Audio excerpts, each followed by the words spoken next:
हमारा जो हमारा पूरा धातु मिला है उससे हम अशुद्धि को निकाल करके एक साइड कर दें, तो अशुद्धि को निकाल करके एक साइड कर देंगे तो जो हमारा धातु मिलेगा वो प्योर और शुद्ध होगा। तो उसी को क्या बोलते हैं, उसको हटाना ही क्या बोलते हैं, हमारा परिष्करण, या हिंदी में इसको परिष्करण और शोधन दोनों बोलते हैं। इंग्लिश में रिफाइनिंग बोर्ड पे कॉपर 2+ अपना 2 इलेक्ट्रॉन ग्रहण करके वापस से अपना Cu बना लेगा, वापस से अपना कॉपर बन जाएगा और इसके ऊपर जाकर के चिपक जाएगा। और चिपकने के बाद जब इस रॉड को हम बाहर निकाल लेंगे तो इसके सरफेस में शुद्ध कॉपर के धातु प्राप्त होने से मिला करके क्या किया, इन दोनों से मिला करके हमने एक क्या बनाया, हमारा मिश्र धातु बनाया। तो इस मिश्र धातु का जो गुण होगा इन दोनों से एकदम अलग होगा। वही बात यहाँ पर लिखा हुआ है कि जो भी दो चीजों को आपस में मिला करके हम एक नया मिश्र धातु बनाते हैं, दो चीजों को मिला करके एक नया मिश्र धातु बनाते हैं, तो जो नया मिश्र धातु बनता है, जो हमारा नया मिश्र धातु बनता है, उसका गुण इन दोनों के। जय हिंद दोस्तों, स्वागत है आप सभी का मेरे भाई आपके अपने परिवार में। कैसे हैं आप सभी लोग? उम्मीद करते हैं बहुत ही अच्छे होंगे और अपनी पढ़ाई कर रहे होंगे। तो आज हमारा कक्षा 10वीं का जो हमारा धातु और अधातु वाला चैप्टर है, उसका आज का हमारा टॉपिक क्या है, धातुओं का परिष्करण यानी कि रिफाइनिंग ऑफ मेटल। धातुओं के परिष्करण में सबसे पहले ये समझेंगे कि जो हमारा, जैसे हमने धातुओं का वहाँ पे किया हुआ था, जैसे अधिक क्रियाशील धातुओं का निष्कर्षण, कम क्रियाशील धातुओं का निष्कर्षण जो हमने कर चुका है, तो वो जो हमारा शुद्ध धातु मिलता है वहाँ पे एकदम परफेक्टली प्योर नहीं रहता है। जो हम वहाँ पर धातुओं का निष्कर्षण करते हैं तो वो धातु हमारे प्योर फॉर्म में नहीं रहते, तो उसको हमें क्या करना पड़ता है, उसका शोधन करना पड़ता है। यहाँ पर लिखा है ना, धातुओं का परिष्करण। परिष्करण का मतलब शोधन होता है। तो यहाँ पर हम देखेंगे धातुओं का परिष्करण यानी धातुओं का शोधन कैसे होता है। तो सबसे पहले अगर बात करें परिष्करण के बारे में, रिफाइनिंग क्या होता है, तो सुनना ध्यान से। अशुद्ध धातु से अशुद्धियां हटाकर शुद्ध धातु को प्राप्त करना हमारा क्या कहलाता है, परिष्करण यानी कि शोधन। जैसे हमारा जो हमारा पूरा धातु मिला है उससे हम अशुद्धि को निकाल करके एक साइड कर दें, तो अशुद्धि को निकाल करके एक साइड कर देंगे तो जो हमारा धातु मिलेगा वो प्योर और शुद्ध होगा। तो उसी को क्या बोलते हैं, उसको हटाना ही क्या बोलते हैं, हमारा परिष्करण, या हिंदी में इसको परिष्करण और शोधन दोनों बोलते हैं। इंग्लिश में रिफाइनिंग बोलते हैं कि अशुद्ध धातु से अशुद्धि को हटा देना जिससे हमें शुद्ध धातु प्राप्त हो जाए, तो इस पूरी प्रक्रिया को क्या बोलते हैं, परिष्करण। जैसे यहाँ पर हमने लिखा है कि जो अशुद्ध धातु होता है, अशुद्ध धातु क्या करते हैं, इसका हम करते हैं परिष्करण। परिष्करण का मतलब क्या होता है, शोधन। तो यहाँ पर आप लिख लो, जो लोग कंफ्यूज होंगे, तो परिष्करण का मतलब क्या होता है, शोधन। तो अशुद्ध धातु का जब हम परिष्करण कर देते हैं तब जाकर के हमको क्या मिल जाता है, शुद्ध धातु प्राप्त हो जाता है। क्या बताया हमने कि अशुद्ध धातु का जब हम क्या कर देते हैं, उसका शोधन कर देते हैं, उसका परिष्करण कर देते हैं, तब जाकर के हमको शुद्ध धातु प्राप्त हो जाता है। तो इसी प्रक्रिया को क्या बोलते हैं, धातुओं का परिष्करण यानी कि रिफाइनिंग ऑफ मेटल। धातुओं से अशुद्धि हटाने की सबसे प्रचलित विधि हमारा विद्युत अपघटनीय परिष्करण है। जो हमारा अशुद्ध धातु होता है, उस अशुद्ध धातु से अशुद्धि को हटाने का जो सबसे प्रचलित हमारा विधि है, उस विधि का नाम क्या है, उस विधि का नाम है विद्युत अपघटनीय परिष्करण यानी कि इलेक्ट्रोलाइटिक रिफाइनिंग। इस प्रोसेस के थ्रू हम क्या करते हैं, धातुओं से अशुद्धि को हटाते हैं। तो आइए हम समझते हैं कि विद्युत अपघटनीय परिष्करण होता क्या है। बात करें विद्युत अपघटनीय परिष्करण के बारे में, तो इसमें दो धातु का हम क्या करते हैं, इसमें हमारा दो धातु का छड़ यूज होता है। तो हमने क्या बताया, विद्युत अपघटनीय परिष्करण में दो धातु का छड़ का प्रयोग होता है, दो धातु छड़ का हम यूज करते हैं।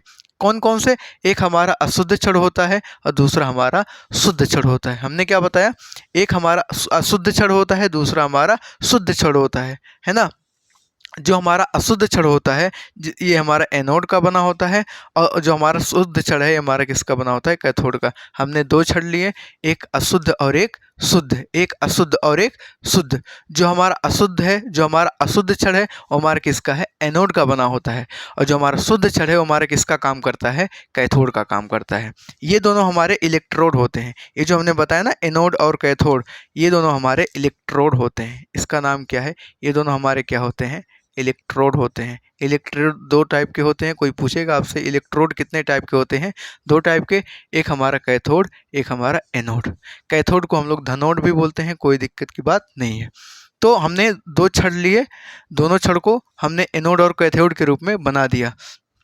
दोनों बनाने नहीं, वो उसी का काम करते हैं। जैसे एक हमारा कैथोड का काम करेगा और एक हमारा एनोड का काम करेगा। अब जो हमारा, जिसे मानो जिस धातु का हम परिष्करण करेंगे वही धातु का छड़ लेंगे, और वो धातु का छड़ दो तरीके से होगा। एक वो धातु का छड़ होगा, एक वो धातु का छड़ होगा जो अशुद्ध होगा, जिसको हमें शुद्ध बनाना है। जैसे मानो हमने मान लो कि ये हमने क्या किया, ये जो हमने ये अशुद्ध कॉपर का छड़ ले लिया, ये अशुद्ध कॉपर का छड़ है, तो ये अशुद्ध कॉपर का छड़ है तो एक और कॉपर का शुद्ध छड़ लेंगे। ये अशुद्ध छड़ है और ये शुद्ध छड़ है। समझ में आया? ये हमारा क्या है, ये अशुद्ध कॉपर का छड़ है और ये हमारा शुद्ध कॉपर का छड़ है। और इसी अशुद्ध वाले को, ये जो हमने अशुद्ध वाला लिया है, इसी अशुद्ध कॉपर वाले छड़ को क्या करना है, हमें शुद्ध बनाना है। तो ये अशुद्धि मिला हुआ है, तो ये हमारा किसका काम करेगा, ये हमारा एनोड का काम करेगा। और जो हमारा शुद्ध बना हुआ है वो किसका काम करता है, कैथोड का काम करता है। आइए इसके पूरे प्रोसेस को करते हैं। हम क्या करेंगे, एक ऐसे टैंक लेंगे और टैंक में क्या करेंगे, इस टैंक के अंदर हम क्या करेंगे, अम्लीकृत कॉपर सल्फेट का विलयन लेंगे। देखिए भाई साहब, जिस भी हमें धातु का शोधन करना है, जिस भी धातु को हम क्या करेंगे, शुद्ध बनाएंगे, विलयन उसी के सल्फेट का ही लेंगे। जैसे मानो यहाँ पर ये दोनों छड़ हमने लिया है ना, ये दोनों छड़ हमारे कॉपर के हैं और इसका जो विलयन लिया है अम्लीकृत, हमने लिखा है ना यहाँ पे अम्लीकृत, तो जो इसके अंदर विलयन लेंगे वो भी हम कॉपर का ही विलयन लेंगे। ऐसा नहीं है किसी दूसरे धातु का विलयन लेंगे, जिस धातु का हम शोधन कर रहे हैं उसी धातु का विलयन लेंगे। बात समझ में आया? तो यहाँ पर इस टैंक के अंदर हमने कॉपर सल्फेट का विलयन लिया है। तो ये हमारा, हमने बताया ना, ये हमारे दो छड़ हैं। एक हमारा एनोड है, एनोड वाला हमारा कैसा होता है, एनोड वाला हमारा अशुद्ध है। यानी कि ये जो हमारा छड़ है, ये हमारा कैसा छड़ है, ये हमारा अशुद्ध छड़ है।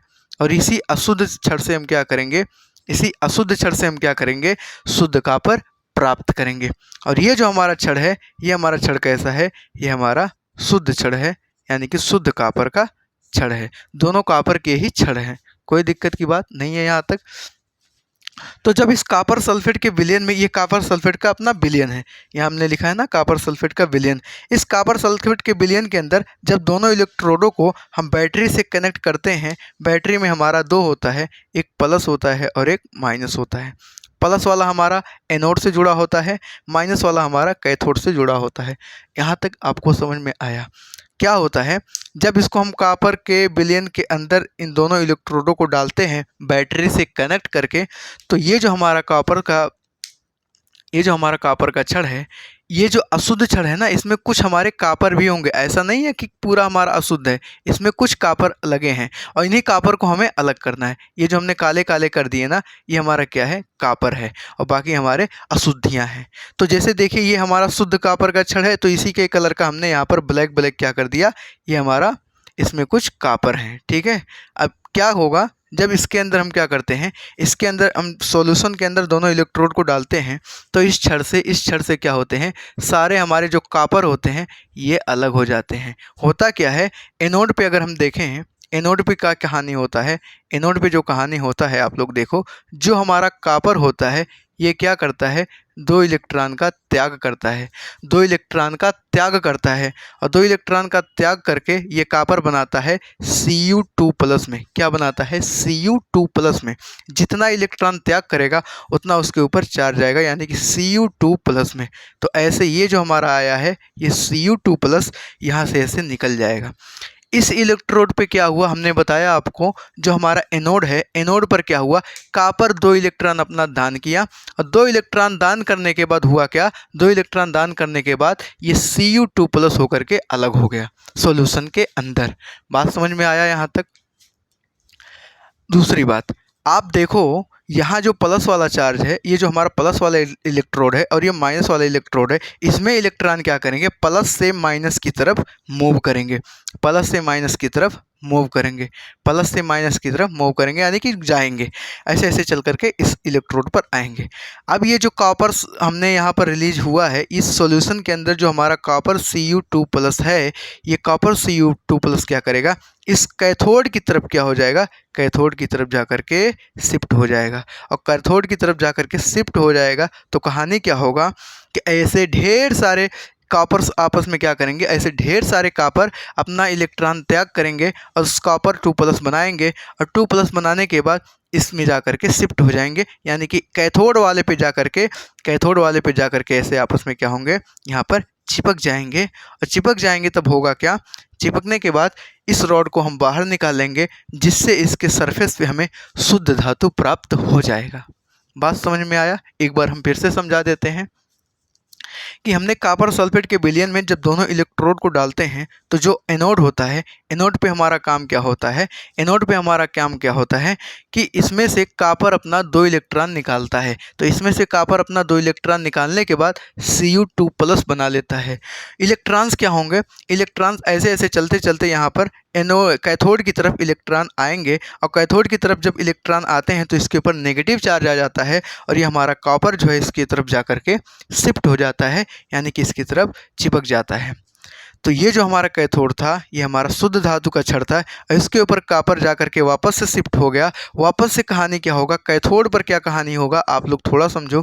कैथोड पर कहानी क्या होगा, कैथोड पर क्या होगा, वो कॉपर अपना फिर से क्या होगा, कॉपर जो 2+ में था, कॉपर जो हमारा 2+ में था, कॉपर हमारा जो 2+ में था, ये होगा क्या, अपना इलेक्ट्रॉन क्या करेगा, अपना 2 इलेक्ट्रॉन ग्रहण करेगा।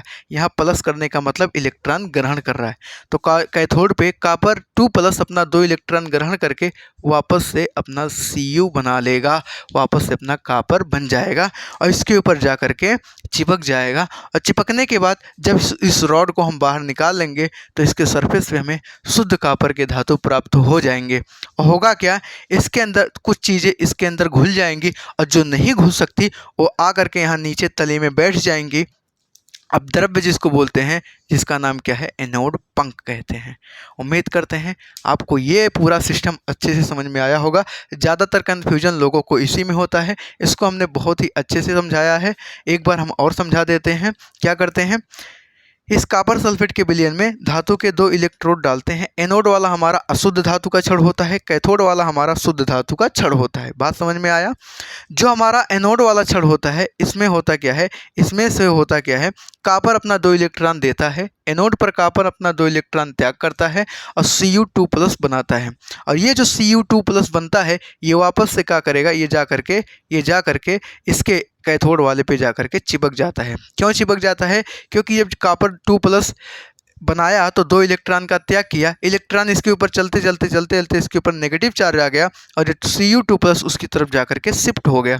और उसकी तरफ जा करके जब शिफ्ट हुआ तो कॉपर को अपना वापस इलेक्ट्रॉन मिल गया और कॉपर को जब अपना वापस इलेक्ट्रॉन मिल गया तो इसके ऊपर से ये जो प्लस चार्ज था ये यहाँ पे ख़त्म हो गया।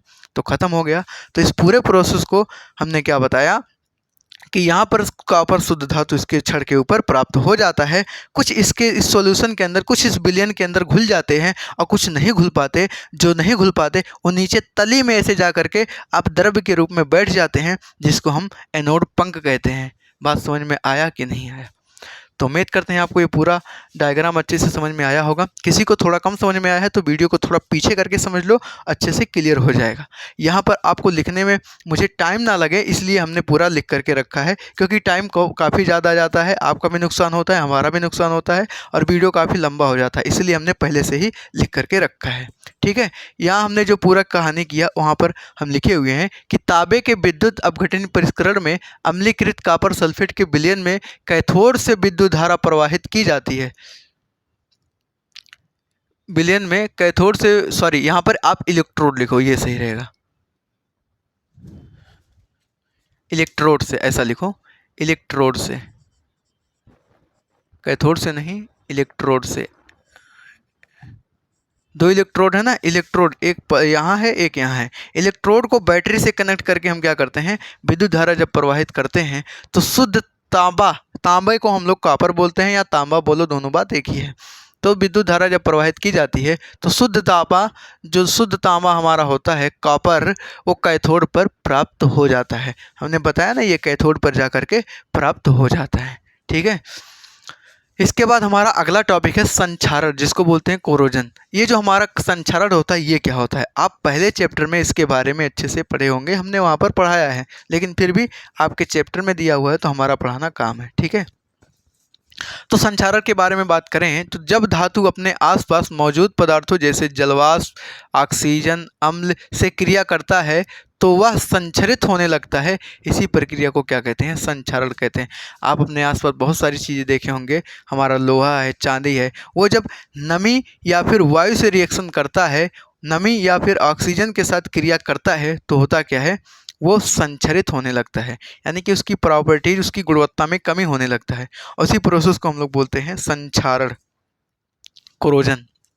जैसे हमारा पहला एग्जाम्पल है लोहे पर जंग लगना। आप लोग देखे होंगे जब हम क्या करते हैं कि बारिश के मौसम में जब कोई लोहे का छड़ वगैरह बाहर रख देते हैं, या आप अपने साइकिल का रिम देख लो और देखो इसमें छोटे छोटे ना ऐसे भूरे भूरे टाइप के उसमें कोरोजन लग जाते हैं, जंग लग जाते हैं। तो वो हमारा किसकी प्रेजेंस में होता है? ऑक्सीजन और नमी और पानी के प्रेजेंस में होता है। तो उसी को हम क्या बोलते हैं? संक्षारण यानी कि कोरोजन बोलते हैं।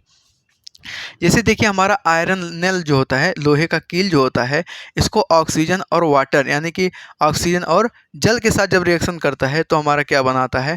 हाइड्रेटेड आयरन ऑक्साइड यानी कि जलीय हमारा आयरन ऑक्साइड बनाता है। और इसी को हम लोग क्या बोलते हैं? इसी को हम लोग रस्ट बोलते हैं, जंग बोलते हैं। आप लोग के पास बहुत सारे लोहे की चीज़ें होंगी जिसमें जंग लगा होगा, तो आप लोग उसका एग्जाम्पल अच्छे से देख सकते हो। ठीक है, अगला हमारा है कापर पर हरी परत चढ़ना। सेम प्रोसेस, ऐसा नहीं है कि केवल लोहे पर जंग लगता है। जो हमारा कापर धातु है इसके ऊपर भी जंग लग सकता है। कैसे लगता है? जब कापर को हम क्या करते हैं? कापर को ऑक्सीजन और ये हमारा जल और कार्बन डाइऑक्साइड इन सब के साथ रिएक्शन जब करता है, इन सब के साथ क्रिया करता है, तो क्या बनाता है? कापर हाइड्रोक्साइड बनाता है और कापर कार्बोनेट बनाता है। और इसमें होता क्या है? जो तांबा हमारा पहले भूरे कलर का था और रिएक्शन के बाद हमारा कैसा हो जाता है? ग्रीन कलर का हो जाता है, हरे रंग का हो जाता है। तो अगर कापर के ऊपर हरी परत चढ़ रहा है तो उसको हम बोल सकते हैं कि उसमें क्या हो रहा है? उसका संक्षारण हो रहा है, उसका कोरोजन हो रहा है। ठीक है, अगला हमारा है चांदी पर काली परत चढ़ना। जो हमारी चांदी होती है वो ऑक्सीजन और H2S यानी कि हाइड्रोजन सल्फाइड के साथ जब रिएक्शन करती है तो होता क्या है कि वो जो हमारा सिल्वर सल्फेट बनाता है। और सिल्वर सल्फेट क्या होता है? जो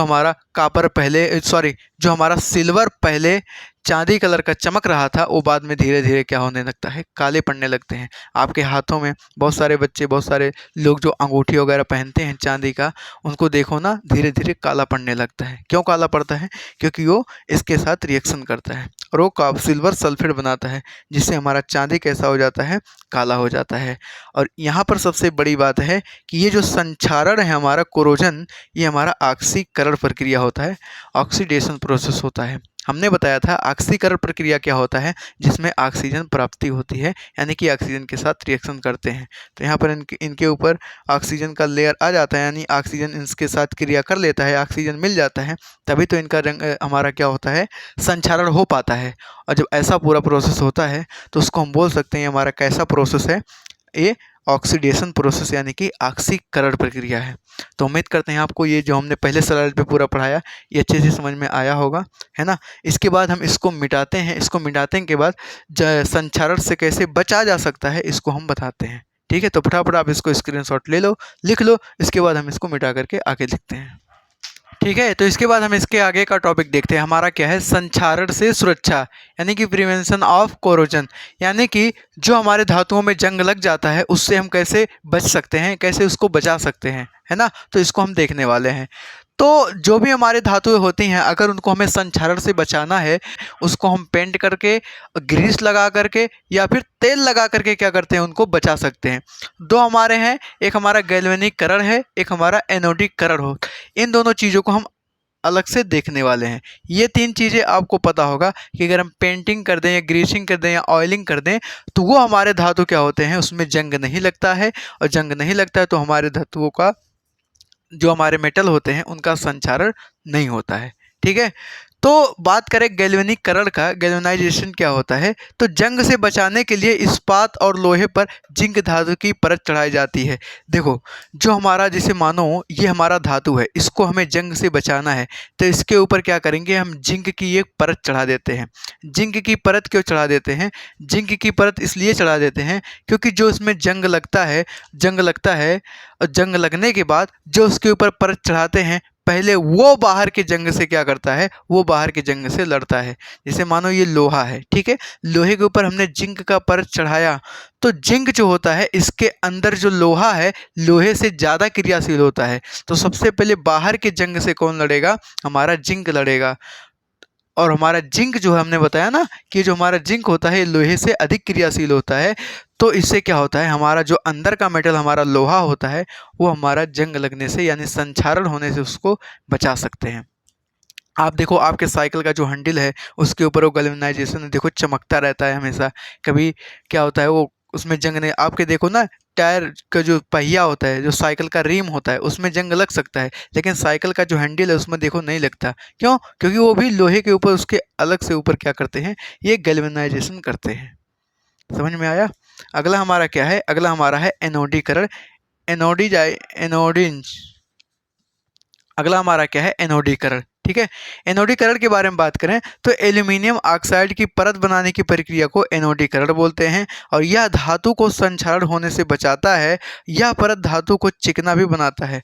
हम वही बात बताए ना कि इसमें क्या करते हैं, जो हमारा एल्यूमिनियम होता है, एल्यूमिनियम ऑक्साइड का एक परत चढ़ा देते हैं दूसरे धातुओं के ऊपर, जिससे क्या होता है, वो हमारा जंग लगने से बच सकता है। बस बात समझ में आया आपको? क्योंकि अगर मानो एक धातु के ऊपर तुम दूसरा धातु चढ़ा रहे हो, तो सबसे पहले किसके ऊपर, वो ऊपर वाला लेयर ही आगे से जाकर के रिएक्शन करेगा। जैसे मानो नमी, हमारा ऑक्सीजन है, पानी है, जो कुछ भी है, तो इसके ऊपर अलग से एक बॉडीगार्ड हम लगा देंगे तो अंदर की चीज़ें सेफ रहेंगी ना। कहानी वही है कि एक धातु को बचाने के लिए उसके ऊपर अलग से एक धातु का हम क्या करते हैं, उसके ऊपर एक लेयर चढ़ा देते हैं, एक परत चढ़ा देते हैं। तो वही से हमारा पूरा प्रोसेस है, दोनों गैल्वेनीकरण और हमारा एनोडीकरण। बात करते हैं हम अगला मिश्र धातु के बारे में। एलॉय क्या होता है? देखो, दो या दो से अधिक धातुओं या एक धातु व एक अधातु का समांगी मिश्रण। जब दो या दो से अधिक धातु, दोनों धातु हो सकते हैं या एक धातु एक अधातु हो सकता है। दो कंडीशन होते हैं, या तो दोनों धातु हो या एक धातु हो और एक अधातु हो, और दोनों को मिक्स करेंगे। कैसा मिश्रण? समांगी मिश्रण होना चाहिए। दोनों का कैसा मिश्रण होना चाहिए? समांगी मिश्रण। बात को ध्यान देना कि दो या दो से अधिक धातुओं या एक धातु व एक अधातु का समांगी मिश्रण जो हमारा होता है, वो हमारा क्या कहलाता है? मिश्र धातु कहलाता है, यानी कि एलॉय कहलाता है। जिसमें हमारा पहला मिश्र धातु है स्टील।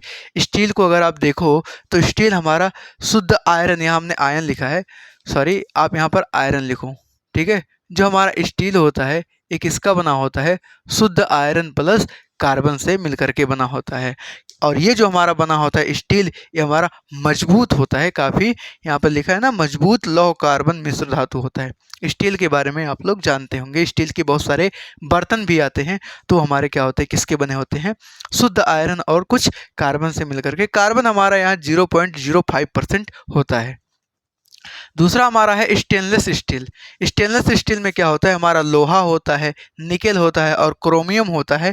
ये सब मिल करके आपस में एक कठोर हमारा क्या बनाते हैं, कठोर मिश्र धातु बनाते हैं, जिसमें हमारा जंग नहीं लगता है। बात समझ में आया? तो हमारा ये स्टेनलेस स्टील होता है।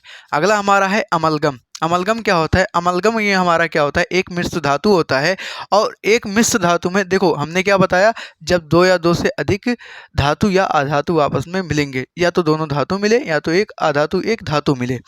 यहाँ पर जो हमारा अमलगम बनता है उस मिश्र धातु में एक हमारा पारा रहेगा और एक हमारा कोई भी अन्य धातु या अधातु हो सकता है। तो यहाँ पर लिखा है कि ये अमलगम भी हमारा एक मिश्र धातु होता है, जिसमें एक धातु पारा होती है, बाकी कोई दूसरा धातु हो सकता है।